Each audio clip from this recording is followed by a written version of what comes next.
¿Por qué todos dicen que el partido del Valencia-Real Madrid fue un aburrimiento? ¿Cómo Eder Sarabia está reinventando la posición de portero a líbero pese a perder frente a la Real Sociedad? ¿Y cómo Marc Bernal se está convirtiendo en el mejor box-to-box de la liga? Esto es Cayo TV y para comprenderlo todo, vamos a la pizarra táctica.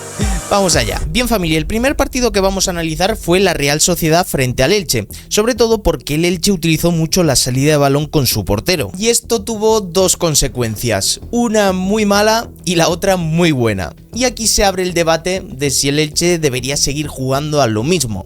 Spoiler, yo pienso que sí, pero te lo explico. Aquí por ejemplo familia tenemos un robo del Elche y una transición rápida de los de Eder Sarabia. Fijaos automáticamente cómo se lanzan en ataque y le filtran este pase a este jugador. Sin embargo, como os dije, lo interesante es cómo gestiona la salida de balón el Elche, sobre todo con los pies de Iñaki Peña. Y es que si nos vamos a Sofascore, fijaos el mapa de calor de Iñaki Peña. Es decir, a veces el portero está prácticamente como un pivote más. Aquí se explica a la perfección la filosofía de Eder Sarabia.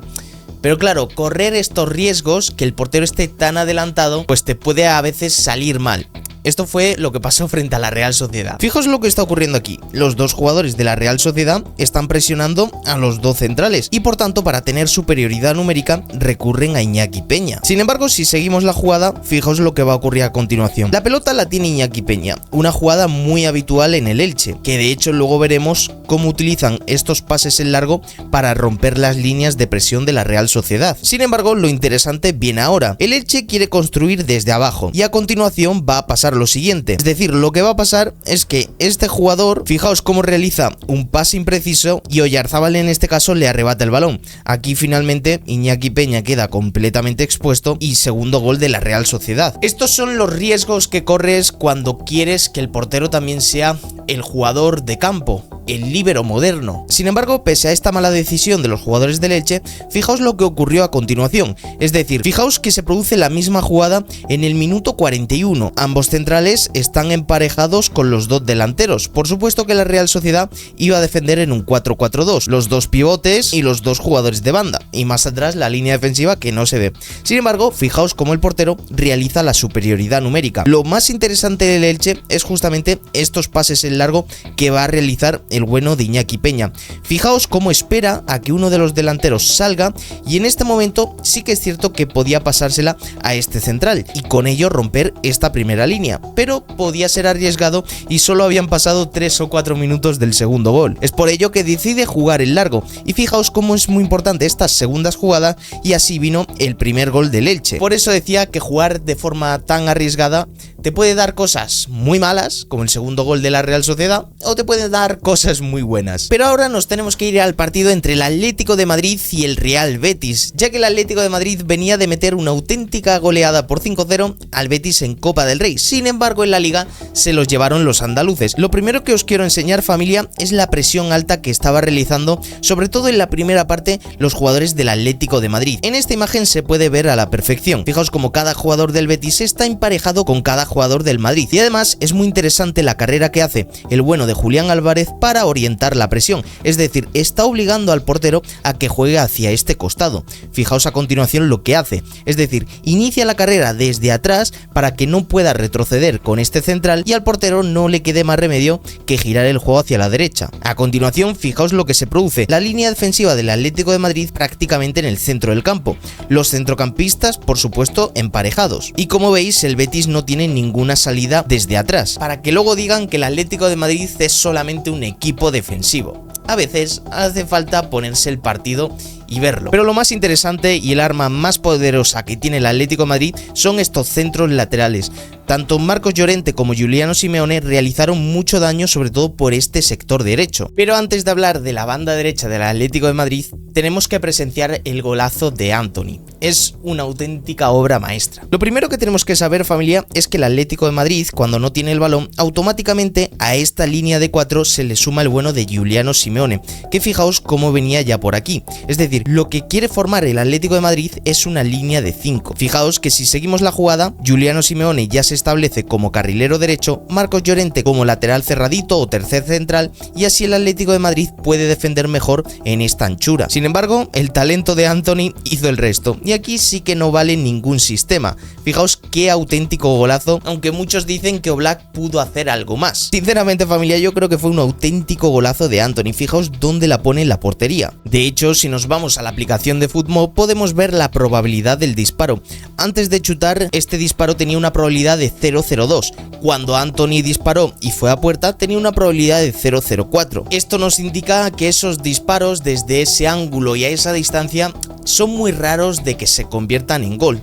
Pero claro, aquí entra la calidad del jugador, la calidad de Antony. Sin embargo, como os decía, es muy peligroso la banda derecha del Atlético de Madrid. Es decir, tanto Giuliano Simeone como Marcos Llorente son un auténtico puñal por esta banda derecha. Y a esto hay que unirle el nuevo fichaje del Atlético de Madrid. Fijaos cómo Lookman automáticamente está preparado a la espalda de toda la línea defensiva del Betis. Sin embargo, fijaos ahora que van a anular el gol debido a que estaba en fuera de juego. Marcos Llorente se disponía a centrar, Lookman marcaba un auténtico golazo, sin embargo estaba anulado por fuera de juego. Si adelantamos la jugada, fijaos que en el momento del pase, pues el bueno de Lookman está automáticamente en fuera de juego. Fijaos que cuando toca ya está en fuera de juego. Aunque sin duda el partido más interesante tácticamente fue el Barcelona-Mallorca. Tanto Rashford, Lamine Yamal como Marc Bernal destrozaron el cerrojo del Mallorca. Y es que fijaos, familia, todos los jugadores que había en el área por parte del Mallorca. Es decir, el Mallorca estaba jugando en un 5-4-1. Sin embargo, a veces se jugaba simplemente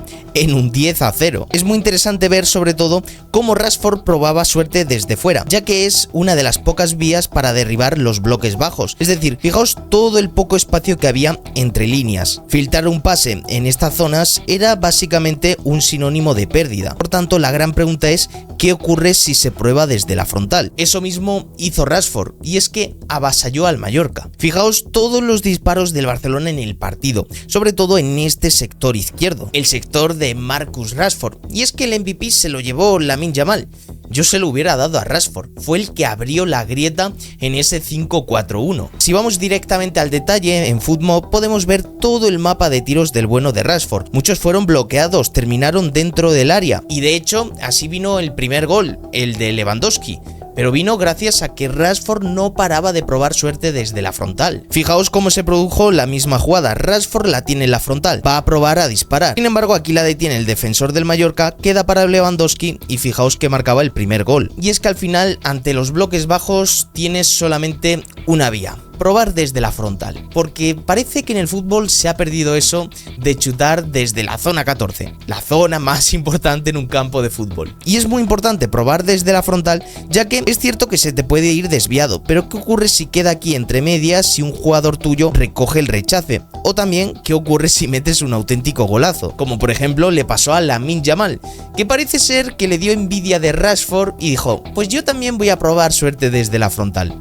Lo que ocurre es que Lamine Yamal está tocado por la varita y marcó un auténtico golazo. Fijaos lo que va a ocurrir a continuación. Todo el Mallorca está replegado en su propio área. Por tanto, lo que hizo Lamine Yamal fue regatear a este jugador y automáticamente fijaos dónde puso el balón. Es decir, esto fue un auténtico golazo. Aquí lo vamos a ver un poco mejor. Fijaos dónde pone el disparo y aquí Leo Román puede hacer bastante poco. Pero sin duda el que más ilusiona es el bueno de Marc Bernal. A mí me recordó al Gerrard, al Lampard Prime de la Premier League.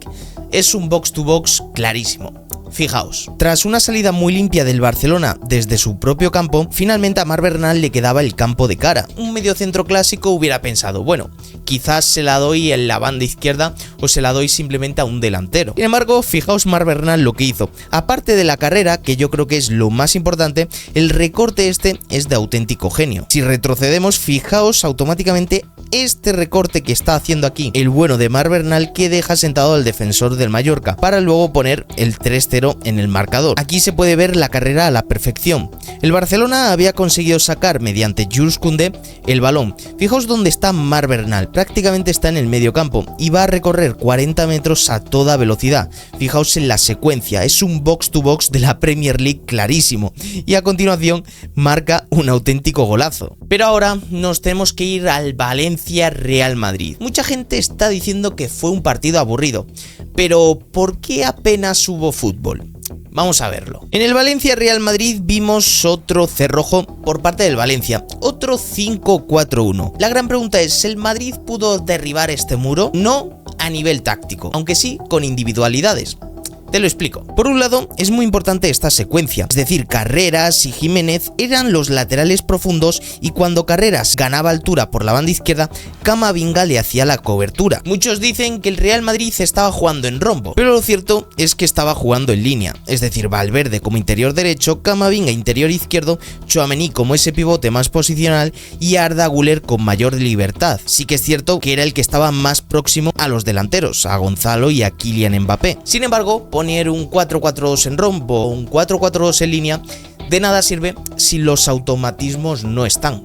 Fijaos, por ejemplo, esta jugada es muy instructiva. Fijaos cómo el Madrid sacaba el balón. Por un lado, tenemos que el Valencia utilizaba esta línea de 5 con 4 centrocampistas y un solo delantero. El sistema más defensivo de todos. Sin embargo, lo interesante estaba en todo este espacio que había a las espaldas. A veces el Valencia se encerraba en bloque bajo, pero cuando podía estaba en un bloque medio para no ahogarse tanto. Aquí es donde se vio realmente el gran valor del Real Madrid y sobre todo del bueno de Arda Güler. Fijaos cómo el Real Madrid va a recibir completamente solo entre líneas. En este caso, el pase de Tchouaméni para Arda Güler. Sin embargo, fijaos que Mbappé está fijando estos dos centrales y este otro tenía que haber salido a por el bueno de Arda Güler, ya que para esto sirve tener una línea de 5. Tienes un central auxiliar y si alguno realiza un desmarque en apoyo, pues este central tiene que salir. Sin embargo, como estáis viendo aquí, Tchouaméni le filtra el balón y automáticamente fijaos a la velocidad a la que se gira. Esto es una auténtica locura. Le pone el balón a Kylian Mbappé y luego sí que es cierto que todo el Valencia se echó encima y finalmente Dimitrievski pudo realizar este auténtico paradón a Jiménez. Sin embargo, más allá de esta jugada,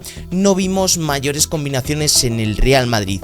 Y los goles vinieron de individualidades, de una gran individualidad del bueno de Álvaro Carreras. Álvaro Carreras, que como ya os dije familia, estaba siendo un lateral muy profundo. A diferencia de Xabi Alonso, los de Álvaro Arbeloa utilizan laterales muy profundos. Y esto lo que provocó familia es que Álvaro Carreras se metiese hasta la cocina, con un poco de fortuna, para armar el primer gol. El segundo gol fue en el último minuto. ¿Pero de quién? Pues del de siempre, de Kylian Mbappé. Hausen, que no estaba completando un buen partido, finalmente sí que pudo realizar un gran pase en la salida de balón al primer toque. Fijaos en este pase que pone mano a mano directamente a toda la delantera del Real Madrid frente al portero del Valencia. Fijaos en el centro y el gol de Kylian Mbappé. Sin ninguna duda, lo más importante en este partido es que el Real Madrid sumó 3 puntos y siguen en la pelea por la Liga con el Barcelona. Déjame por comentarios qué te ha parecido esta jornada y suscríbete a Cayo TV si quieres ver más análisis con las imágenes reales. Nosotros nos vemos en la próxima, familia.